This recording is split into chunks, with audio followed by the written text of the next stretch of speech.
আজকে খুব চটজলদি একটা নিরামিষ শুকনো ঘুগনির রেসিপি বলবো, কিন্তু আমি একটু মাঝখান থেকে শুরু করেছি। কড়াই তেলের মধ্যে আমি কাঁচা লঙ্কা ফোড়ন দিয়ে, সর্ষের তেল, তার মধ্যে আমি দিয়েছি হলুদ, কাশ্মীরি লঙ্কা গুঁড়ো, আদা বাটা আর জিরে গুঁড়ো।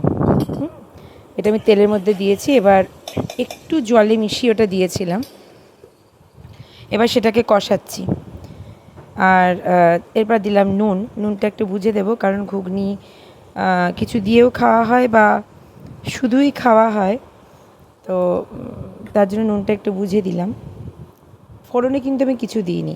আর যেটা সবথেকে ইম্পর্টেন্ট এটাতে, সেটা হলো ভাজা মশলা। এখানে আমি শুকনো লঙ্কা আর জিরেকে রোস্ট করে নিয়ে গুঁড়ো করে রেখেছি, ঢেকে রাখলাম, না হলে গন্ধটা না একদম বেরিয়ে যায়। আচ্ছা, মশলাটা কষাচ্ছি। এটা এত শুকনো শুকনো শুকনো হয়, এবং এই ভাজা মশলার গন্ধটা থাকে বলে খেতে দুর্দান্ত লাগে। আমি মটরটা সিদ্ধ করে রেখেছিলাম, একটু বেশি সিদ্ধ করে রাখি। আমি একটু আধা সিদ্ধ জিনিসটা খুব একটা পছন্দ করি না। কিন্তু যেটা সমস্যাটা হলো, আমি একটু জল বেশি দিয়ে ফেলেছিলাম, তারপরে প্রেশারে একটু লেগে গেছিলো, সেটা একটু জল কাচিয়ে দিতে গিয়ে জলটা একটু বেশি হয়ে গেল।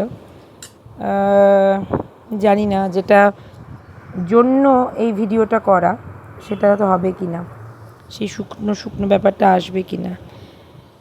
আমি এটা করতে করতে একটু ধনেপাতা ছড়িয়ে দিলাম।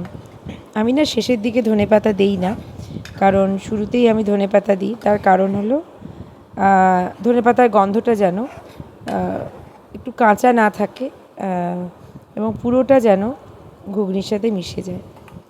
ঘুগনিটা ফুটছে, কিন্তু বেশ বেশি জল জল হয়ে গেছে। এতটা জল দিতে হতো না, আমি দিয়ে ফেললাম। আমি তারপরে এইবার আমি এই সময় একটু ভাজা মশলা দিলাম, সেই একই কারণে যেন ভাজা মশলার গন্ধটা পুরো ঘুগনির সাথে মিশে যায়। এবং দিয়ে একটু ভালো করে নাড়িয়ে নিলাম।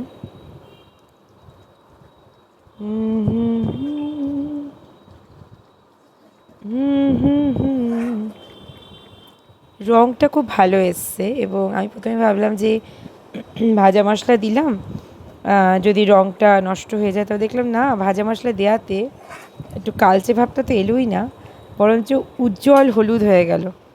আচ্ছা, অনেকটা শুকিয়েছে, ঝোলটা অনেকটা শুকিয়েছে। এর বেশি শুকালে যদি মানে বুঝতে পারছি না, কিন্তু অলমোস্ট হয়ে গেছে।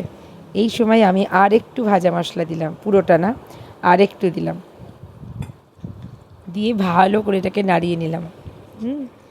এটা একটু জলটা কম দেবেন, এই শুকনো আর একটু লেগে লেগে গেলে ভালো হতো। ঠিক আছে, আমার ক্ষেত্রে আর শুকালে হবে না, নুনটাও ম্যানেজ করতে হবে।